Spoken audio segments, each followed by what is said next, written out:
on December 30th in Las Vegas at the MGM Grand Garden Arena, UFC 141 will take place.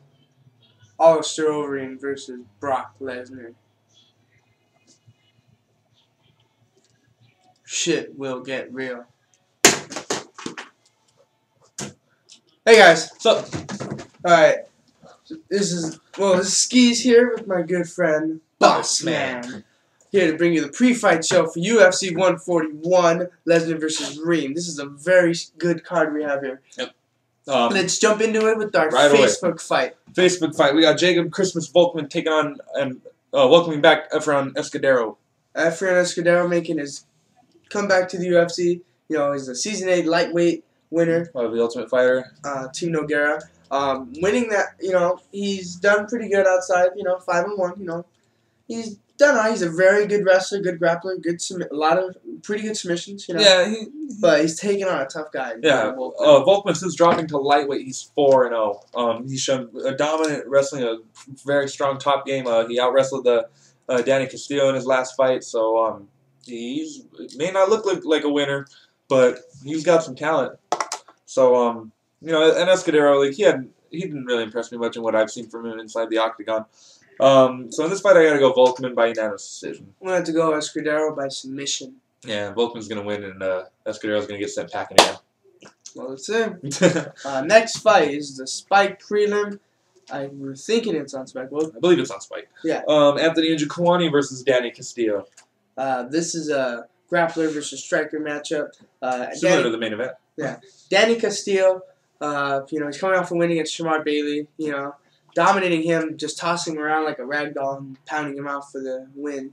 You know, he looked good, but Shamar Bailey. Yeah, Shamar Bailey isn't anything to be afraid of. Yeah. Beating him isn't saying much. No offense, Shamar, don't come kick my ass. Just saying.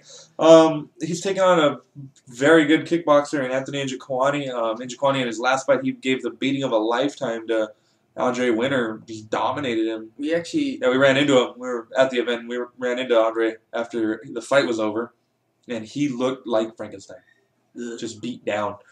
So Njokuani, he has trouble with wrestlers, but I'm hoping he's improved his game and can avoid the takedown and get a TKO. I'm going Njokuani by TKO. I'm going for Njokuani by knockout. All right, moving on. We got the featherweight debut of the real deal, Ross Pearson, as he takes on Junior Asuncao. This is this is an interesting matchup, you know. Pearson dropping down to 145 after his loss to Edson Barboza. Tough fight. Split decision loss. Controversial, but didn't go his way. Yeah. He's fighting Junior Asuncao. Asuncao on his second run in the UFC. His first run back was a while back. No featherweight division in the UFC. He took on Nate Diaz and Kurt Pellegrino at lightweight. He came up short in both affairs. I think he got submitted in both events. And Pearson, I mean, he may not be a tall guy, but he's a pretty ripped dude. So at featherweight, I think he's going to be a bigger guy. So might be able to bully Asuncao around the octagon. I think he's going to get the stoppage here. I got Pearson by knockout. Yeah. Now to our main card, we got an interesting featherweight bout. Between Nam Fan and undefeated Jimmy Hedis. Hedis is 9-0. All of those are finishes. He won his UFC debut against Alex Caceres in the second round via rear naked choke. That was a very entertaining fight. A lot of scrambles, a lot of grappling. Like one slip up, done, and Caceres slipped up. And Hedis got the choke. Capitalized and won. Nam he's a solid fighter. He has a lot of experience in and outside of the octagon. He's pretty well-rounded. He's got a Brazilian Jiu-Jitsu black belt, Golden Gloves champ. Yeah, he's got good hands. Yeah, and you know he's a Taekwondo black belt. You know he's got a lot of black belts. He's 1-2 in the UFC. No, one fight was kind of rough. He actually redeemed that finally got a win in the UFC. UFC 136 Fight of the Night performance against Leonard Garcia. You know, Fannis showed that he's got really good striking, a good ground game, you know, and good takedown defense. Mike Brown had problems taking him down. Yep. I think, you know, Hedis isn't ready for this caliber of competition. I think he's kind of one-dimensional with just his grappling. You know, I'm not taking anything away from him. I liked watching him fight. He's a really good guy. I'm expecting a lot from him. But This just isn't going to be his fight tonight. I don't know. I'm pulling for Hedis by submission, but Namfan has never been submitted. So either one or two things is going to happen. Fan will get submitted, or Hedis will get his first loss. One way or the other. I got Hedis by submission. I got Fan by decision. Decision? Yeah. Moving on, we have Vladimir Matyushenko versus Alexander the Mauler Gustafsson. This is a light heavyweight up-and-coming matchup. We got a vet versus a hungry young up-and-comer coming off of the biggest win of his career against Matt Hamill. He dominated Matt Hamill. Gustafsson, the Mauler, yeah. The Gustafsson, Mauler. yeah. He's 12-1 in the UFC, 12-1 overall, 4-1 in the UFC. His only loss is to Mr. Wonderful. Mr. Wonderful Phil Davis, who's fighting for a shot at the title against Rashad early in the new year. Yeah. He's never been to a decision in the UFC. He's on a 3-fight win streak. Yep. All three of them were finishes? Yep. All three of them two by submission and TKO, and got Matt Hamill, putting him in retirement. And after his loss with Phil Davis, he's training with Phil Davis, so his wrestling is going to improve. Phil is a fantastic wrestler, a great defensive wrestler. It's very hard to take down, very hard to shoot on, so I'm sure a lot of that, or hopefully a lot of that, can transfer over to Gustafsson as he takes on Vlad, who is a pretty good wrestler.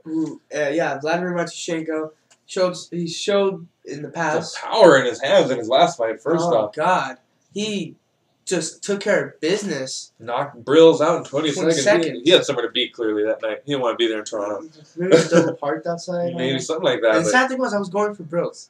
I was Yeah. going for him. Oh, Matyushenko on that one. But 20 seconds, Vlad with the win, but I don't think Vlad's going to have much success here. Yeah. I think Gustafsson's going to get the win, and he's going to take a huge leap up in competition after this fight. And also, I think he's going to finish Vlad, too, by knockout. I think also Vlad is past his prime. I think without a doubt. He's 40 years old. This has to be it for him. He's making his last run at that title, and then he's done. He's not going to get anywhere near because Mauler's knocking him out. Yeah. Next fight. Wait, what's your Gustafsson by knockout. All right, then. Next Moving fight. on. We got Johnny Hendricks versus John Fit. Dude, boss man, wake up. We gotta do the video. What happened? You just fell asleep after talking about John. Dude, wake up. Hey, Steve, wake up. Oh, sorry.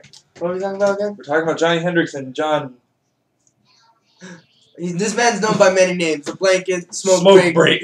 Beer Run. John Smoke Break Fitch versus Johnny Hendricks. Both are very good wrestlers. Hendricks is 11-1 overall. He's 7-1 in the UFC. His only loss being to Rick the Horror Story. He's on a 2-fight win streak. His last fight was a split decision win over Mike Pierce. That was a pretty good fight. Yeah, it was. Hendricks is a very good wrestler. He was a good wrestler in college. But he's taking on John Fitch, who is a blanket. He's pound for pound the most boring fighter in the history of MMA. Yeah. But, you know, Fitch gets it done. He knows what he needs to do to win. He gets takedowns, but Hendricks is going to be a hard guy to take down. Yeah. So it'll be interesting. Fitch is on a 5-fight win streak, 6-fight unbeaten streak. His last fight was a draw with BJ Penn, who's a lightweight. I mean, and then BJ goes and gets the shit kicked out of him by Nick Diaz in the next fight. Yeah. But yeah, I don't know. I might not even watch this fight just because John Fitch puts me to sleep. I actually go take a nap. Yeah, but I would love for Hendricks to win, but I'm gonna go with the usual John Smoke Break Fitch by cuddle. You know, I would like to go for Hendricks. I'm going to be going for him. But I think... From the betting standpoint, there's bets at stake here. Fitch is going to win. How? I think he's going to read him a bedtime story. Yeah. I got Fitch by cuddle. All right, moving on to the co-main event. This will wake you up after that. Yeah. Yeah, this will. This is potential fight of the night. These guys are like clones. Almost. Donald Cerrone, the cowboy, versus Nate Diaz. I think the only difference about them is the striking. I think that's one the only kicks. One with kicks, one with great hands. Yeah. Diaz is... What is it? His last fight, he dominated Takanori Gomi in his lightweight return. Just destroyed him, picked him apart on the feet. Gomi looked scared, like he didn't even want to throw a punch. Yeah. And then Gomi gassed out. Diaz was able to get him to the ground, armbarred him, done. Yeah. This just shows. This is what I've been talking about after his fight against his two fights at welterweight. He's too small for welterweight. I mean, he is a very skilled fighter, but you know, at the bigger weight classes, muscle comes into play. You saw that in the Rory Markham fight. Rory McDonald fight. Yeah, Rory McDonald was slamming him around. Like, nobody does that to Nate Diaz. Yeah. Nate Diaz has never been beat that way. Like, in every Nate Diaz fight, he is competitive. Even in the Dong and Kim fight, he was competitive. Yeah. But, yeah, that just, I think, told him, like, he can't be at that weight class. I like That's him good. at lightweight. I like him at lightweight, too. I really think he wins this fight. He's close to a title fight. But Donald Cerrone is no joke. He is on a 6-fight win streak, 4-0 in the UFC. 3 of those are by finish. And he's won awards for them. He's won every award: fight of the night, submission of the night, and knockout of the night. Yeah. In the past year, he's a dominant. He's just hit a different level since coming to the UFC. He wins this fight, he may very well be in a title. He put himself in a title shot, or he set himself up for an eliminator, probably against, I'd say, like maybe Guida. No, Guida just lost. Maybe like the winner of the Anthony Pettis-Joe Lozon fight. Or maybe if they get Gilbert Melendez. Yeah, Gilbert, if he comes over. But he's close to a title shot. This is a good fight. I'm excited. There's some bad blood between them. Diaz called Cerrone a punk ass, something like that. He mad, bro. I got Cowboy by decision. Diaz, 209. Don't be scared, homie. Don't be scared, homie. Don't be scared.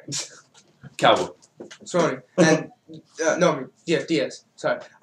But let me just add something. This fight's not going to be finished. You can't knock out Diaz. You can't submit Cerrone. You can't submit Diaz. You can't knock out Cerrone. We'll see what happens. This is going to a decision. Someone could get finished, but I would say decision. Yeah, decision. But, all right, moving on. We got the main event. Woo. God, like, we would, like, I wonder if they're going to come out and change or something. This is the biggest heavyweight fight, like, ever. Yeah. Well, not height-wise, but width. Yeah, these two dudes are huge. Brock Lesnar versus Alistair Overeem. This is Overeem's UFC debut. He is on a 7-fight unbeaten streak. I mean, win streak, but he's unbeaten in 10. He fought to a no contest with Mirko Krokop way back. He was actually winning that fight, and Krokop got kicked in the balls, and he just couldn't recover. I think he bitched out. Yeah. But, yeah, Reem, he hasn't been beaten 2007. Since 2007. You know, in the past year, he won 3 world titles at the K1 Grand Prix. Heavyweight. And he won the Dream interim heavyweight title. No, yeah, he upgraded to the heavyweight title. And the Strikeforce heavyweight title. And he defended that belt once. And then in his last fight, it wasn't the best performance on his part. He got the unanimous decision win. He showed some great striking. Was able to get up from the ground against Fabricio Verdum. But Verdum, I don't blame. He needed to work on his cardio, I'd say. That was a big flaw. They were both gassed out. But comparing, like, summing up Reem's abilities in that one fight is like summing up Anderson Silva's if you only saw him fight Talis Latis. And you know what I mean? Or Damian Maia, one or the other. And that's just my opinion. Reem is much more skilled than he showed in that fight, and he's going to destroy Brock Lesnar.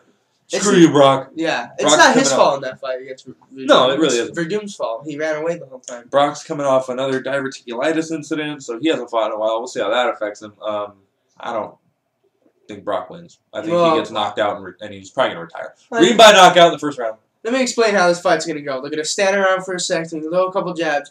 Lesnar's going to eat a shot. He's going to go in for a takedown. I think Lesnar goes straight for a bull rush, either eats a knee or uber knee, or he gets Reem-atined. Yeah. One or the other. But I'm going to go with the knockout. Reem by knockout. Knockout. All right. That sums up our show. Enjoy your Christmas, everybody. And a Happy New Year to you. Enjoy the fights. And we will be uploading a award show sometime next year. Yeah. Peace, homies. The NBs. Peace.